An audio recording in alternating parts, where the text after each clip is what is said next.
Welcome back to The Narrative. I'm your storyteller, Callistra Faria. Joining me now on The Narrative is Daisy Hazard, who is the Public Relations Officer for Grenada's Public Workers Union. She's here to talk to me about the settlement that has been reached with the government and the fringe benefits, which the union was holding out for.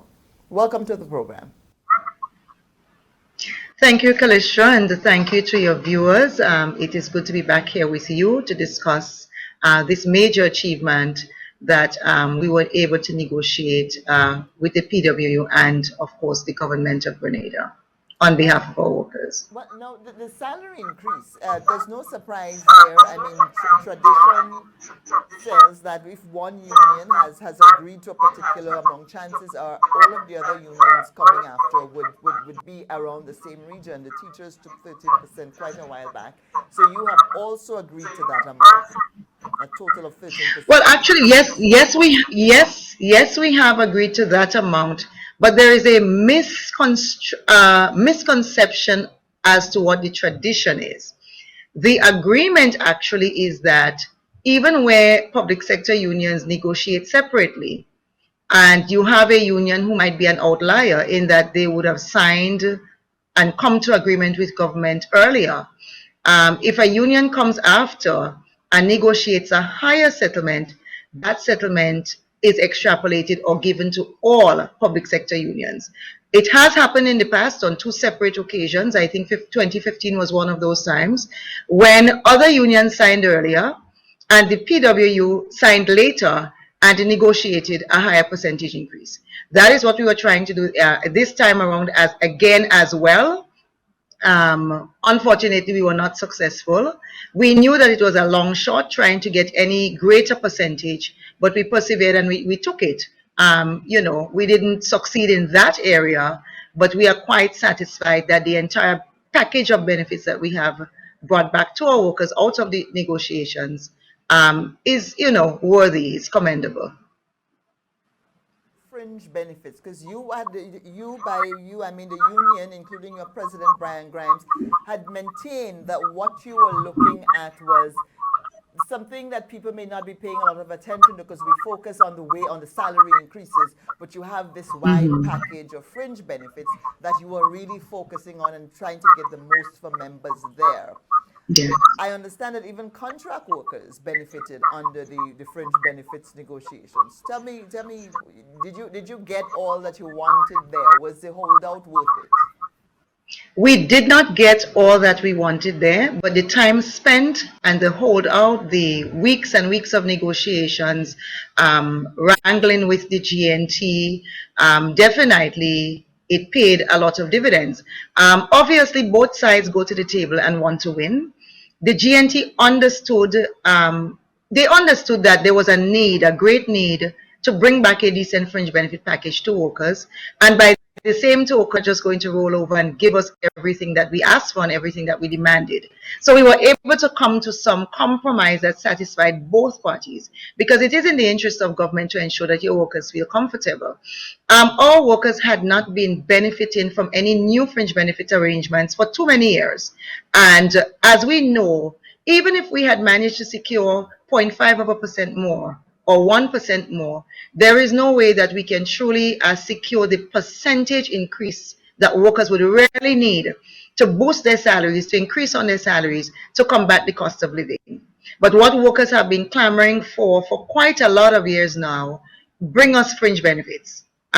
We value that more than we value the percentage increase, because we've stood by and looked at other public sector unions, looked at our colleagues in other sectors of the public service benefiting from fringe benefit agreements that we have just been missing out on. And so definitely the onus was on this executive in this time to really aggressively negotiate a package that workers could feel comfortable about. Now, you asked about the contract workers, and I really want to say hats off to government, hats off to the GNT, because as we know in the public, Callistra, the plight of the contract workers in our country, in the public service and in the wider service, even in the private sector, is a great one.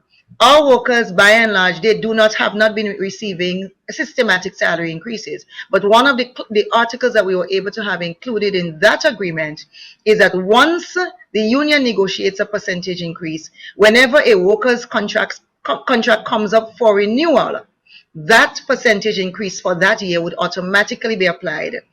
And where the contract is perhaps, let's say, a 3 year or a 4 year contract, they would automatically every year receive the increase that every other worker would would receive. absolutely. Yeah, And I ran a blank there for a I, moment. and there's also, Daisy, with contract workers as well. At the exit of a contract, some benefits were also secured there. We did not necessarily secure benefits there, and that is something that we have to look into because, based on the labor laws of Grenada, once you've served a contractual period, you should receive a gratuitous payment for every year served when your contract is ended. That has not been happening at all in the public service. But what we've seen the DPA attempt to do, even outside of our fringe benefit arrangement, in the last several months, where workers have had new contracts afforded them, they have received top-up salaries, so to speak, and government has also paid them some gratuity, albeit that they have capped it. So we know that some of our gatemen, for instance, and other persons or nurses and so who received new contracts and had not received a new contract for many years but had been working at the same salary, they received, I think, 1 year in gratuitous payment. Some of them might have been owed 10 years, 5 years or more, but obviously there is an understanding, look, government is trying to do something here, and taking 1 year or receiving 1 year of monies owed to you is worthwhile, is valuable, even if you know that you're owed far more than that. But it's better than what was happening before for sure. And so you would at this point your fringe benefits. What are some of the other specifics that you've managed to secure for workers? Well, one of the things we secured, and I've had workers last Friday. It was a public workers day, and we were at Canteen having a very good time. By the way, hats off to the DPA and the cross ministerial team that put together public workers fund day at Canteen. It was a wonderful affair. There were many gifts and prizes for workers. We had a good time. So hats off to DPA, PS Marshall.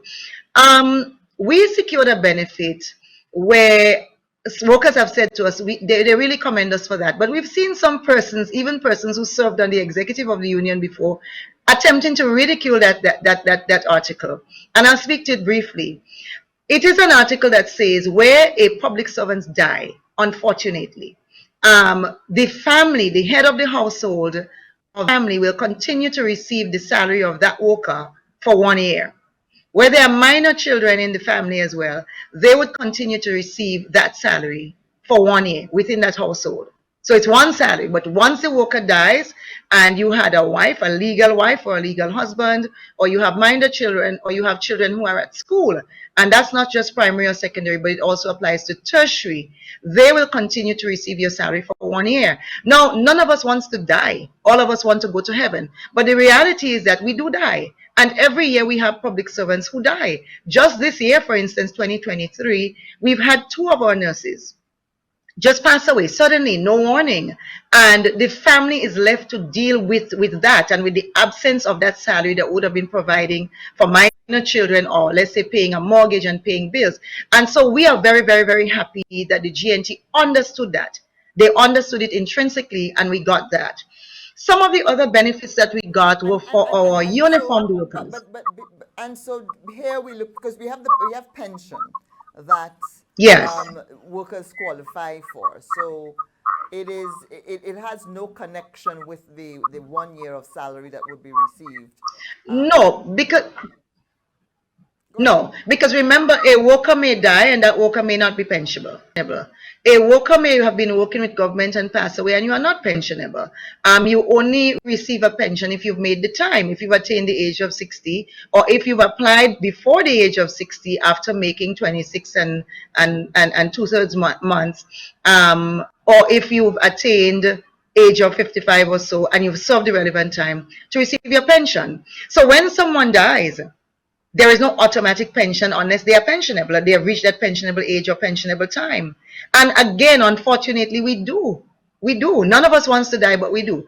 And so that measure is for everybody, be you contract worker, whether you started on the job 20 years ago, 1 year ago. Once you fit your family and you fit the criteria, and unfortunately you pass away, there is that stopgap period. And if anyone is familiar at all with what happens with death, even where a person has a life insurance policy, it takes a while before the estate is probated. Even where you have monies, if you die, for instance, without a will, it may take some time before your family is able to access the wealth or savings or your life insurance policy. But in the meantime, the family has to continue to live. And so we are satisfied that we were able to secure that.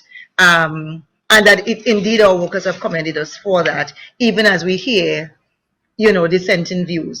Our uniformed workers, our nurses, our maids, our orderlies, our cleaners, they've received increases in their uniform allowance. They've been working with the same uniform allowance from in the past. It's been outdated more than 7 years since they got an increase. And we know that again, cost of living. So that bulk of our workers across the medical sector and other areas, we got increased uniform allowance. We are even able to put in another Increased by how category of much? workers. Increased by how much? Um, Do you so remember? for instance, nurses would have been receiving like $750 forms. Over time, over a prorated period, they're eventually going to go up to $1,200. Our cooks are now going up to $900. Ambulance drivers, maintenance workers, and so $900. And So that's for nurses are going and to go up, yes, that's for uniforms for a 1 year period? for a year, for annually. This is what they receive annually. Okay. So what is going to happen in this year? They're not just going to all money all at once in 2024, but it's in 2023 they would have received a sum.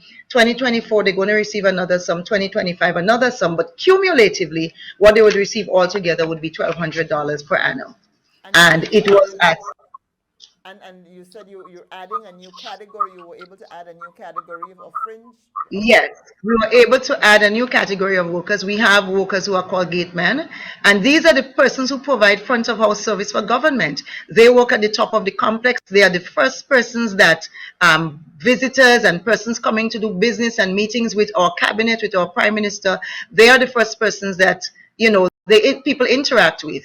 And we wanted to ensure we've been speaking with the Ministry of Works for over a year now, to speak with them about equipping our gatemen with proper uniforms. They do well by themselves, but just to ensure that they look the part and they feel the part, and that customer service aspect that shows a professional public service, government guarantees that. It's not a lot of them, but we've been able to add that category of workers as well. But across the medical sector, all of our uniformed workers, they have received increases in uniform allowance. We also would have been able to secure medical checkup for our medical personnel. So that was trying to bring it to what police officers receive. Because imagine our nurses and our doctors every year provide these free services to other sectors of the public service. But they themselves, if you fall sick or if you need to see the doctor, they will not afford it, the benefit of being able to see a doctor in the district or the hospital, even as a nurse or a doctor. So we've been able to put that into our agreement. Also, if they're sick and they're facing non-major medical issues, they have the right to be hospitalized at the general hospital free of cost. Where it's a major medical issue, we are hopeful that all our workers would take advantage of our medical plan, because government part pay co-pays the medical plan, and right now we have secured an additional 5% where government is now going to pay not 50% but 55%, and the worker will pay 45%. So we really want to appeal to our workers: if you do not have medical plan with the union, purchase it, because you'll be giving away something to the employer or not taking advantage of a benefit that the employer is giving to you, No, and it's a no, cost. no. Let me ask you on this, and it is to ensure that your medical profession, your health workers are Yes, properly taken care of, that they're well, because they have to be healthy and well to take care of us as well.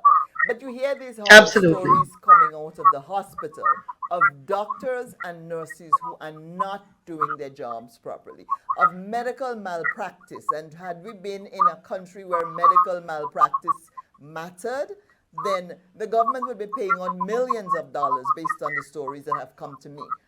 So we hear these stories that they're not delivering, that people are dying. Um, and yes, of course, we also hear the stories of people who work very hard and who go above and beyond the call of duty within our medical sector. But then you hear the stories of people who are not working. Why do we have to pay for medical care for them now? With the taxpayers are being asked to keep the people healthy who are not bothering. I hear of people lying in their own feces and their own urine, people dying, and the nurses don't even know they're dead in the bed. Why are we still giving more benefits? Talk to me about that.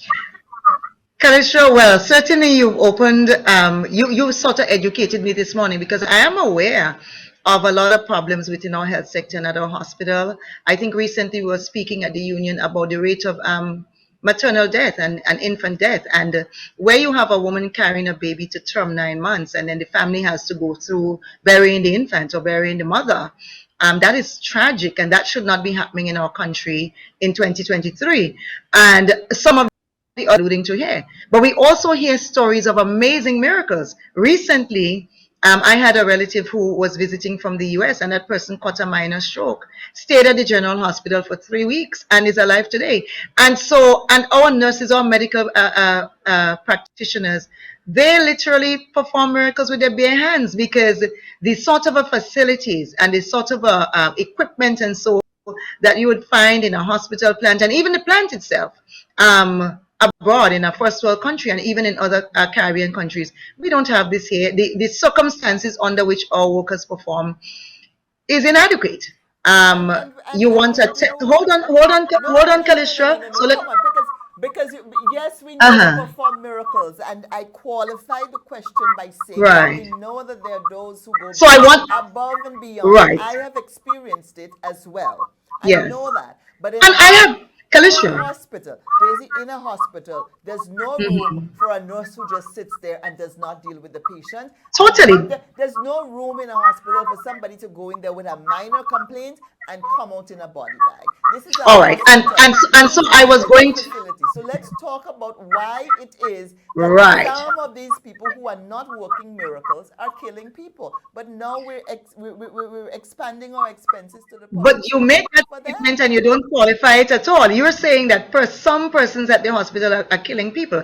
As a union rep here today, I cannot accept that statement, Kalisha, because where a person dies, unless we have evidence and there is an investigation that say that there's been medical malpractice, we cannot just say that because someone went to the hospital and dies because someone has been negligent or not working. We do know that in our hospital plans, and so we do know that there are issues of human resource. There's issues as to how people comport themselves and how they conduct themselves on the job.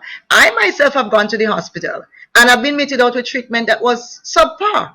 In fact, sometime last year we had a meeting with the Ministry of Health, and that is one of the concerns that our union raised with the Ministry of Health, and we offered a number of suggestions that would work towards some solutions because we do understand that the public has a right to a quality health care and quality service at the hospital. And where persons choose to get into the medical profession, you cannot just decide, well, because I'm underpaid or because I'm overworked, that I'm going to be uncaring about my patients. I'm a teacher by profession.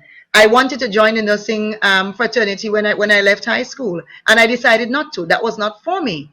And so, no, we cannot make excuses where our human resource do not give up their best. And definitely, the union intervenes, interacts with the Ministry of Health. We put forward suggestions, we put forward solutions, but I cannot sit here today and say, yes, there are persons killing people at the General Hospital. That would be irresponsible of me.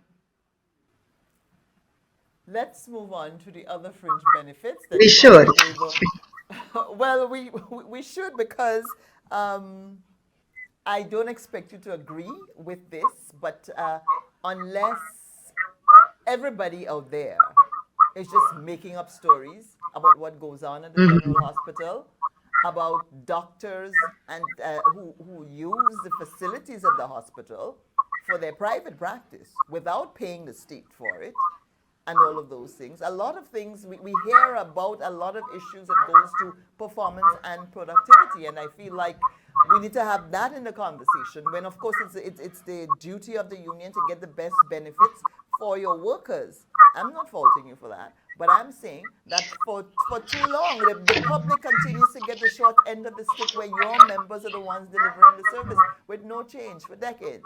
And we would hope that, And the more Kalisha, we again, spend, that the more we spend, that the better the service that we get becomes.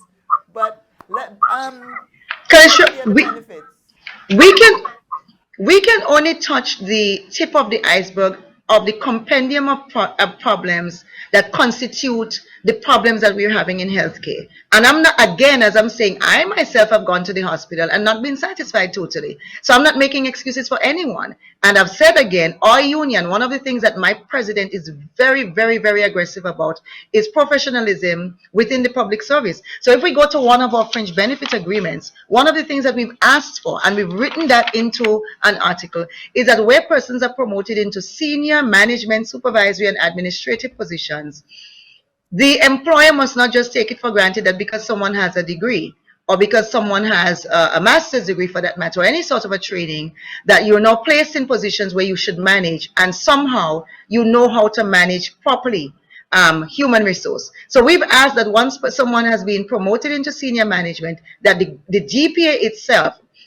should create a program and should, within the shortest possible time frame, within a month or two, expose that worker to some training as to the expectations of the DPA, of the public sector, for you, that worker, and along the line. Because if you're trained, then it means you'll also know how to manage your line staff. And we definitely seem to have a situation at the hospital across our island where maybe there's not enough accountability. But also, if you speak with our nurses and doctors, they will tell you we lack staffing, we lack consultants, and all of that. So when you have a problem at the hospital, it's not necessarily just about one thing creating that problem, but productivity, punctuality. Another thing that we've asked for, and we've got that built into our fringe benefit, it's a benefit for the public. We are saying that we want to be able to serve the public in high traffic areas outside of the hours of 8 to 4. So we've asked government to try to find a way to stagger work hours, to begin to open some offices later and close them later, so that we are not closing along with the rest of the public at 4 o'clock.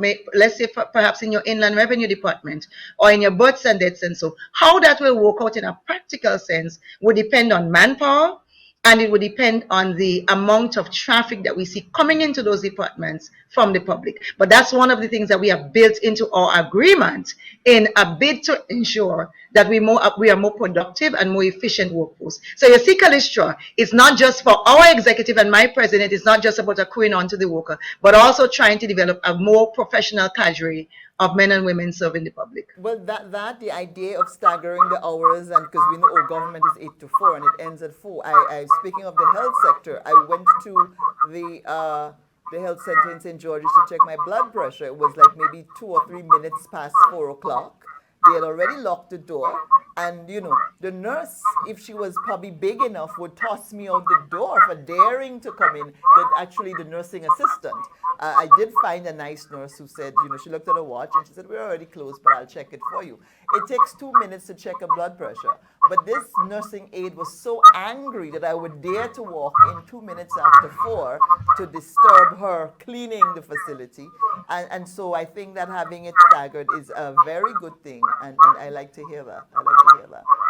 No, Absolutely. And those are the areas I call polyclinics, and so that we'd like to see those sort of a staggered hours as well. yeah, because I think closing at 4 o'clock makes absolutely no sense. People, that's the time they may have to come.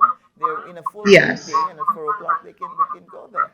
Um, One of the things that came up during the negotiations was a petition was put out there demanding that the union accept what the government was offering.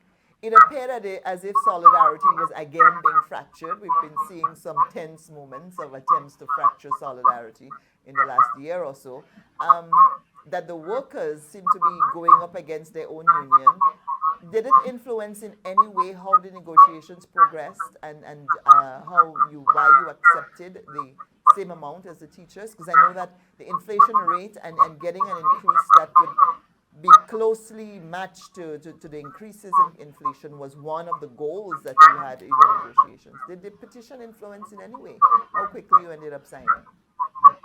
Well, the petition really did not influence the time that we signed, because if you remember, Kalisha, that petition was delivered to the union about 2 weeks before we sat with the Labour Commissioner. And so if we were going to be influenced in any way by that petition, we would have signed almost immediately. But we persevered with the process. We went to conciliation before the Labour Commissioner. We are satisfied that the Labour Commissioner was able to ask government to increase the percentages, because when we put our case before the Labour Commissioner, and government, the GNT put their case before the Labour Commissioner, GNT really did not present a compelling case as to why government could not increase the percentage on wages and salaries. We made a convincing argument, and so we're satisfied that we went before Labour Commissioner even in the face of that petition. Now, our members have a voice and they have the right to speak, and they have a right to be able to direct the executive of the union and to say to the union,